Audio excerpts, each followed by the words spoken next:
Good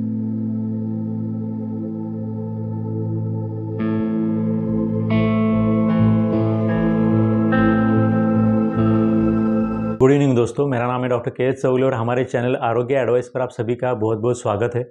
आज के इस वीडियो में हम बात करने वाले हैं कि अगर आपके बाल बहुत ज़्यादा झड़ते हैं तो झड़ते हुए बालों को कम करने के लिए हम घर पर ही क्या क्या कर सकते हैं। इसके पीछे साइंस भी है और इसको पुराने आयुर्वेदिक टेक्स्ट में भी मेंशन किया जा चुका है।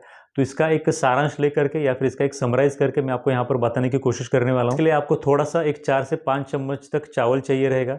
ये चावल नया चावल नहीं होना चाहिए, 1 साल पुराना चावल होना चाहिए।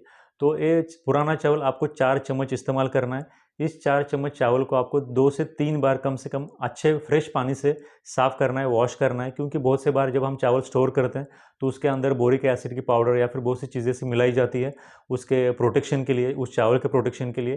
तो इसके लिए 2 से 3 बार उस चावल को ठीक से वॉश करना है। इस तरह से उस वॉश किए हुए पुराने चावल को एक बड़े से वेसल में लेना है, उसके अंदर 2 ग्लास पानी डालना है।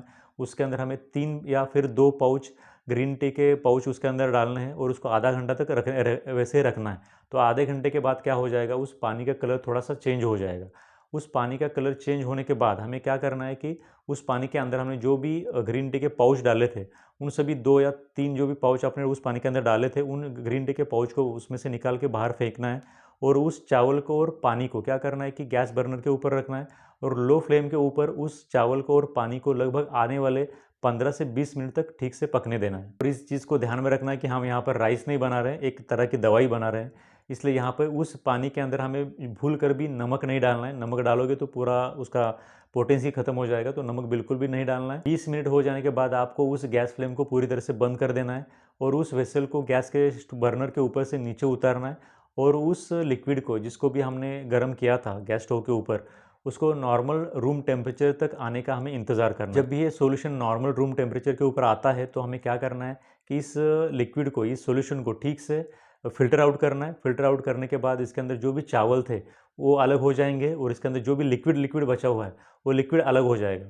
तो ये जो भी लिक्विड हमने यहाँ पे अलग किया है, उस लिक्विड को हमें एक स्प्रे वाली बॉटल के अंदर भरना है और उस बॉटल को ठीक से ऊपर स्प्रे का जो ढक्कन मिलता है, कुछ इस तरह से बॉटल दिखेगी, तो इसके अंदर उसको भरना है। इस बॉटल को आप एक कूल और ड्राई प्लेस के ऊपर स्टोर कर सकते हो, लेकिन इसको फ्रिज के अंदर नहीं रखना है। इसके बाद हम बात करेंगे कि इस बनाए हुए स्प्रे को हमें किस तरह से इस्तेमाल करना है।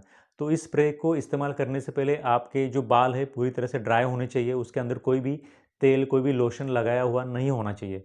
तो स्काल्प का और बालों का पूरी तरह से ड्राई होना काफ़ी ज़्यादा ज़रूरी है यहाँ पर इस्तेमाल करने से पहले। तो इस स्प्रे को हमें रात में सोने से पहले इस्तेमाल करना है। रात में सोने से पहले जब भी आपके बाल ड्राई हैं तो उसके ऊपर इस स्प्रे को हमें स्काल्प के ऊपर स्प्रे करना है। इस दवाई को जब भी हम स्प्रे करते हैं स्काल्प के ऊपर तो ये ऑटोमेटिकली हमारे स्काल्प के अंदर एब्जॉर्ब हो जाती है और आने वाले जो नए बाल हैं, वो जो बालों के बनने के 4 स्टेजेस होते हैं, उनके पहली स्टेज से बालों की जो ग्रोथ है, बालों की जो जड़ होती है उसको स्ट्रॉन्ग बना देते हैं।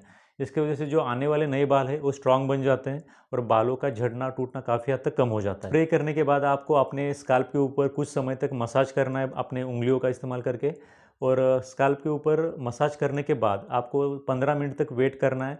इस स्प्रे के अंदर जो भी मेडिसिन थी उसको आपके स्काल्प के ऊपर ही ड्राई होने देना है। ड्राई होने के बाद आप थोड़ा सा कोकोनट ऑयल लेकर के अपने स्काल्प को फिर से एक बार ठीक से मसाज कर सकते हो। उसके बाद आपको रात में सो जाना है। सुबह उठने के बाद आपको अपना हेड ठीक से, अपने बाल ठीक से वॉश करने हैं। सुबह में जब भी आप अपने बालों को वॉश करेंगे तो आपको किसी भी शैम्पू का इस्तेमाल नहीं करना है। अगर आपको शैम्पू इस्तेमाल करना है तो आप यहाँ पर मैं जैसे दिखा रहा हूँ माइल्ड शैम्पू करके आता है, इस माइल्ड शैम्पू को ही इस्तेमाल करना है। मैं इसके एडवर्टाइजमेंट नहीं कर रहा हूँ, लेकिन इसके कुछ ऐसे प्रॉपर्टीज़ है, मैं सभी चीज़ें यहाँ पे समझा नहीं सकता कहीं कम समय की वजह से। लेकिन किसी भी साबुन को, किसी भी शैम्पू को इस्तेमाल करने से अच्छा है आप इस माइल्ड शैम्पू को बाल साफ़ करने के लिए इस्तेमाल करेंगे तो बालों का झड़ना टूटना कम होने में भी इससे डायरेक्टली और इनडायरेक्टली आपको ज़रूर से हेल्प मिलेगी। और इससे बाल को वॉश करने के बाद जो भी आपने रात में जो भी अपने बालों के अंदर जो स्प्रे, जो मेडिसिन लगाया था, जो भी ऑयल लगाया था, वो भी निकल जाएगा, वो भी धुल जाएगा। और रात भर आपने अप्लाई करके रखा था, इसके लिए आपको धीरे धीरे उसके रिजल्ट आने भी शुरू हो जाएंगे। तो ये आपको हर रोज़ नहीं लगाना है, आपको हफ्ते में 3 बार ही इस तरह से करना है। आपको हफ्ते में 3 बार ही इस तरह से स्प्रे का इस्तेमाल करना है। इस तरह से अगर आप 1 महीने तक करते हो तो आपको ये बालों का झड़ना और गिरना कम हो जाएगा और बाल भी काफ़ी अच्छे स्ट्रांग हो जाएंगे। Thank you very much for watching this video till the end. अगर आपके इसके बारे में कोई भी डाउट्स है तो आप मुझे नीचे कमेंट सेक्शन में पूछ सकते हो। Thank you very